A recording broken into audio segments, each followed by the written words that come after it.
తాకట్లో ఉన్న మీ బంగారాన్ని నమ్మి కష్టాల్ని కాంపౌండ్ వాల్ దాటించే one and only solution Prime Gold Hub మాత్రమే. కాంటాక్ట్ 8499938881. అంబటి రాంబాబుపై విచారణకు ప్రభుత్వం ఆదేశం. Welcome to Marokonam. నేను మీ ప్రసాద్. వివరాల్లోకి వెళ్ళినట్లయితే మాజీ మంత్రి అంబటి రాంబాబు. సో ఆయన మొదటి నుంచి కూడా మంచి వాక్చాతుర్యం కలిగినటువంటి వ్యక్తి. సో అఫ్కోర్స్ ఆయన అడ్వకేట్ కాబట్టి ఆ వాక్చాతుర్యం ఉంటుంది, అది లేకుండా లాయర్ ఎట్లా అవుతారు. సో ఆయన రాజకీయాల్లోకి వచ్చిన తర్వాత ఇక ఆ వాక్చాతుర్యాన్ని ప్రదర్శిస్తూ ఉంటారు కదా. ప్రధానంగా వైసీపీలోకి వచ్చిన తర్వాత ఆయన మామూలుగా కాదు. ఇప్పుడు ఏది ప్రకాశం బ్యారేజీ కనుక గేట్లు ఎత్తేసారు చూసారా, ఆ తరహాలో మాట్లాడుతూనే ఉంటారనమాట. సో మాట్లాడినివ్వండి, ఇక రాజకీయాల్లో అవన్నీ సర్వం మామూలే. కాబట్టి ఇక్కడ ప్రజలకు సంబంధించిన అంశంలో ఎంత మేరకు మనం ఏం చేసాం, మంచి చేసామా చెడు చేసామా, ఇందులో అవినీతి ఏమైనా ఉన్నాయా, అక్రమాలు ఏమైనా ఉన్నాయా, అది మాత్రం ఖచ్చితంగా అవసరమే కదా. సో ఈయన మంత్రిగా చేశారు, ఏదైతే ఇరిగేషన్ శాఖ మంత్రిగా. సరే పోలవరానికి ఎంత ఒరిగిందో ఏంటో అవన్నీ ప్రక్కన పెడితే, ఏదైతే నేను ఇప్పుడు కాదు 2022 నుంచి చెబుతానే ఉన్నా చాలా వీడియోస్లో, జగనన్న కాలనీలు, ఇందులో పెద్ద స్కామ్ జరిగింది. ఈ జగనన్న కాలనీలు అనేది ఏ నియోజకవర్గాల్లో ఎక్కడెక్కడైతే ఆ స్థలాలని ప్రభుత్వానికి అమ్మేలాగా చేశారో, ప్రభుత్వం కొన్నదో ప్రతి చోట స్కామ్ జరిగింది. ఉన్న 175 నియోజకవర్గాల్లో 175 నియోజకవర్గాల్లో కనుక ఆ స్థలాలు కొన్నట్లయితే ఆ 175 నియోజకవర్గాల్లో స్కామ్ జరిగినట్టు. సో ఎందుకు ఇంత కణాఖండిగా చెప్తున్నానంటే, నాకు తెలుసు కొన్ని నియోజకవర్గాల్లో నేను ప్రత్యక్షంగా ప్రతి ఒక్క అంశం నా దగ్గర ఉంది. అక్కడ ఎకరం పొలం ఎంత ఉంది, వీళ్ళు ఎంత కమ్మారు, ప్రభుత్వాంతో ఎంత కొనిచ్చారు, అంత డేటా ఉంది. సో అప్పుడే పలు సందర్భాల్లో చెప్పే ఇది పెద్ద స్కాము అని. ఎందుకంటే ఎమ్మెల్యేలకి చేతులు తడుపుకోవడానికి అదే మంచి సదవకాశం. దానికంటే ఇంకంతకుమించి ఇంకేమి వాళ్ళకి వేరే అంశాలు ఏమి లేవు. ఎందుకంటే ఇసుకకు సంబంధించి వేరే వాళ్ళకి అప్పచెప్పేశారు, మద్యానికి సంబంధించి చేయడానికి ఏమీ లేదు. సో మరి ఎమ్మెల్యేల చేతులు ఎలా తడుస్తాయి, మరి వాళ్ళ అసంతృప్తి ఉంటుంది కదా. ఆ అసంతృప్తిని క్లియర్ చేయడం కోసమే ఇది ఎంత స్కామ్ అంటే, 25 లక్షల మంది పేదలకి ఇల్లు నిర్మిస్తాను అని చెప్పేసి అంటమే అక్కడ పెద్ద బూతు. ఎంత దారుణం. ప్రతి నియోజకవర్గాల్లో ఎన్ని మండలాల్లో ఆ మండలాల్లో భూములు కొనటం, దాంట్లో స్కామ్ చేయటం. సో ఇప్పుడు దానికి సంబంధించింది ఈ మాజీ మంత్రి అంబటి రాంబాబు పైన విచారణకు ఆదేశించింది.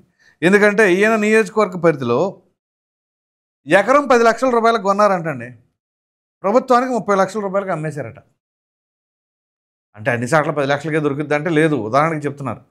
10 లక్షలకు ఉన్నది 30 లక్షలు అంటే 3 రెట్లకి ప్రభుత్వానికి అమ్మేశారు. మరి ఎవరు తిన్నారు ఆ 20 లక్షలు?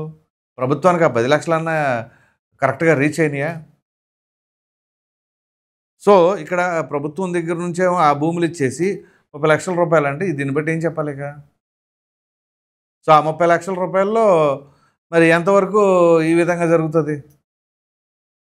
ఎవరెవరు చెప్పలే, రైతుకి ఎంతకి వెళ్తుంది ఆ భూమి? ఆ వ్యవసాయదారుడు ఎవరైతే ఉన్నారో అమ్మిన వ్యక్తి, అతని జేబులోకి ఎంత వెళ్తున్నాయి? అసలు ఆ 10 లక్షలు అన్నా సరే అతనికి వెళుతున్నాయా, లేకపోతే ఇంకా తక్కువ వెళ్తున్నాయా? అదేమిటంటే మేము అధికార పార్టీ అని చెప్పేసి చెప్తున్నారా? సో ఇవన్నీ ఆరోపణలు కాబట్టి ఈ ఆరోపణల మీద విచారణ చేపట్టాలి అని చెప్పేసి అన్నారు. ఇక్కడ అంటే అలా అమ్మేరని అధికారులు గుర్తించారు కాబట్టి దీనిపైన ఇప్పుడు విజిలెన్స్కి అప్పచెప్పడం జరిగింది.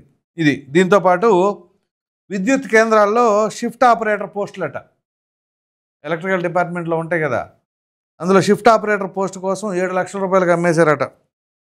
దీంతో అతని అవినీతి ఆరోపణలపై విచారణ జరిపి దీనికి డెడ్ లైన్ కూడా విధించింది ప్రభుత్వం. ఎంత? 4 రోజులు. సో అంబటి రాంబాబు గారు మంత్రిగా ఉన్నప్పుడేమో ప్రెస్ మీట్లు బ్రహ్మాండంగా పెట్టారు, పోనీ ఓడిపోయిన తర్వాత కూడా అదే తరహాలో ప్రెస్ మీట్లు పెడుతున్నారు.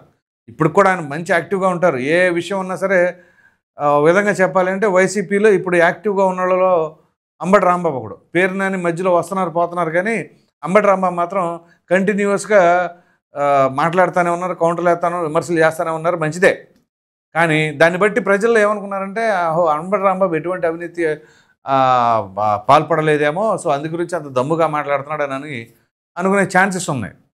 సో దానికి తగినట్టుగా నాకు తెలిసి మరొక ఆరోపణ కూడా ఉంది ఆయన పైన. ఎవరో ఒక అతను సెప్టిక్ ట్యాంక్ క్లీనింగ్ అని చెప్పేసి వెళ్ళి మృతి చెందితే అతనికి సీఎంఆర్ఎఫ్ దానికి సంబంధించి ఆ కుటుంబానికి ఎంతో ఒక 5 లక్షలు ఎంతో వచ్చింది అని అంటే దాంట్లో 2.5 లక్షలు ఇవ్వాలి అని చెప్పేసి ఆయన పిఏ అంబటి రాంబాబు గారు పిఏ అప్పుడు డిమాండ్ చేశాడని చెప్పేసి కూడా వార్తా కథనాలు గట్టిగానే వచ్చినాయి. చనిపోయిన వ్యక్తి వాళ్ళ తల్లిదండ్రులు కూడా మాట్లాడారు అప్పుడు. సో మమ్మల్ని ఇలా చేశారు అలా చేశారని చెప్పేసి అది ఆరోపణ ఉంది. మరి అది ఎంతవరకు వచ్చిందో తెలియదు. సో ఇప్పుడు ఈ జగనన్న కాలనీలు, మరి ఇప్పుడు ఈ ఎలక్ట్రికల్ షిఫ్ట్ వైజ్ పోస్టులు, ఆపరేటర్ పోస్టులు అంట, ఇవి కాకుండా ఇంకెన్ని ఉండయో, మరి అవి ఎన్ని బయటపడతాయో, మరి ఇసుకకు సంబంధించి కానీ మిగతా వాటికి కానీ ఏమీ లేదా, ఇంకా అక్కడ మైన్స్ గీన్స్ ఏమి లేవా ఇక వాళ్ళకి సంబంధించి. సో ఇలా ప్రతి ఒక్కటి లేదా కబ్జాలు ఇతరత్ర ఏమీ లేవా, సెటిల్మెంట్లు. సో ఇవన్నీ కూడా ఖచ్చితంగా మరి అధికారులు చెప్పారు కాబట్టే కదా ఇప్పుడు విచారణకు ఆదేశించింది. సో ఇప్పుడు ఆ విచారణ చేసిన తర్వాత విజిలెన్స్ అధికారులు నివేదిక ఇస్తారు. ఒకవేళ నిజమే ఆ రకంగా స్కాములు చేశారు అని కనుక తేలితే ఏం చేస్తారో చూడాలి. ఎందుకు అంటానంటే ఈ మాట, ఇప్పుడు రోజా గారికి సంబంధించి ఆవిడ స్కామ్ చేశారు అని చెప్పేసి విజిలెన్స్ అధికారులు ఆల్రెడీ నివేదిక సమర్పించడం జరిగింది. 40 కోట్ల వరకు అవినీతికి పాల్పడ్డారు అని. మరి ఇచ్చిన తర్వాత కూడా ఈవిడ ఈరోజే సెప్టెంబర్ 5వ తేదీ ఈరోజు అరెస్ట్ కాబోతున్నారు అని చెప్పేసి చాలా వరకు కూడా వార్తా కథనాలు వస్తున్నాయి. మరి ఈరోజు జరుగుతుందా లేదా అనేది చూడాలి. ఎందుకంటే రోజా గారిని అరెస్ట్ చేస్తే ఏమైనా సింపతి వస్తుందా, సింపతి వస్తే వైసీపీ వాడుకుందామని, పొరపాటును కూడా సింపతిలు ఏమీ రావు. ఎందుకంటే సాక్ష్యాధారాలు ఉండేగా. కొన్ని చంద్రబాబు నాయుడు గారిని అరెస్ట్ చేసినట్టుగా సాక్ష్యాధారాలు లేకుండా అరెస్ట్ చేశారంటే అప్పుడు సింపతి వస్తుంది అనుకోవచ్చు. ఇక్కడ బలంగా విజిలెన్స్ అధికారులు ఆధారాలు ఇచ్చారంటే విజిలెన్స్ ఏమైనా ఫేక్ ఇచ్చిందా పోనీ, అదన్నా చెప్పండి. సో పోనీ అవినీతి చేసిన వాళ్ళని వదిలేస్తాం, వాళ్ళకి సింపతి వస్తుంది కాబట్టి వదిలేస్తామని సంకేతాలు ఏమైనా ఇస్తున్నారా? అందుకని వాళ్ళు ఏమో రెచ్చిపోతున్నారా అని అనుకోవాలా?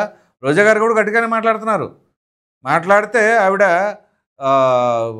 ఓ రేంజ్లో మాట్లాడుతున్నారు. ఇగో వాళ్ళకి ఏం చేతకాని ప్రభుత్వం అయితే అని చెప్పేసి అంటున్నారు. మరి ఎందుకు అంటున్నారు చేతకాని ప్రభుత్వం అని? సో అట్లా దీనిపైన మరి అక్కడ విజిలెన్స్ అధికారులు రిపోర్ట్ ఇచ్చారు. ఇచ్చిన తర్వాత కూడా చర్యలు ఏమి ఉండట్లేదు కదా. సో మరి ఇప్పుడు అంబటి రాంబాబు గారి పైన ఈ విచారణ జరిపిన తర్వాత విజిలెన్స్ అధికారులు ఒక 1 నెల రోజుల లోపే ఇదిగో ఇది వాస్తవమే, ఇంతకంటే ఇంకా ఎక్కువే జరిగిందనో లేదా అసలు జరగలేదనన్నా రావాలి. జరగలేదని రాలేదనుకో, ఇప్పుడు ఏం చేయలేదని వచ్చింది అనుకోండి రిపోర్టు, ఫైన్, క్లియర్ అయిపోద్ది. లేదు చేశారు, ఇంతకంటే ఎక్కువే చేశారు అని చెప్పేసి వస్తే అప్పుడు ఎటువంటి చర్యలు తీసుకుంటారు? సో అఫ్కోర్స్ వీళ్ళ వర్షన్ వీళ్ళకుంటుంది. వైసీపీ వాళ్ళు ఏం చెప్తారు, అదిగో ఇక్కడ అసలు స్కాము లేదు, ఏమీ లేదు, మమ్మల్ని కావాలని అరెస్ట్ చేస్తారు. ఇప్పుడు లిక్కర్ స్కామ్లు అంటలా, అసలు ఏమీ లేదు, మమ్మల్ని కావాలని అరెస్ట్ చేస్తున్నారని. సో అదే తరహాలో అంబటి రాంబాబు కావచ్చు లేదా వైసీపీ నాయకులు కావచ్చు మాట్లాడతారు.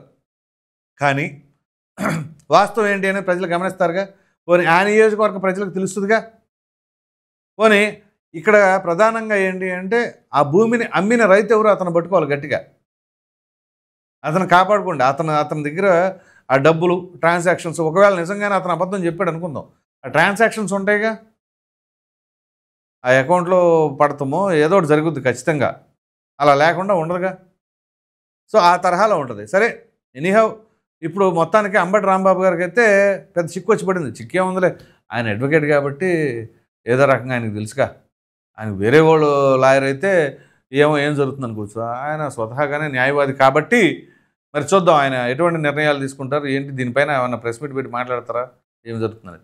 ఈ వీడియో పైన మీ అభిప్రాయం ఏంటి? అంబటి రాంబాబు గారి అవినీతికి పాల్పడ్డారా లేదా అనేది కామెంట్ సెక్షన్లో తప్పని తెలియజేయండి. Thank you.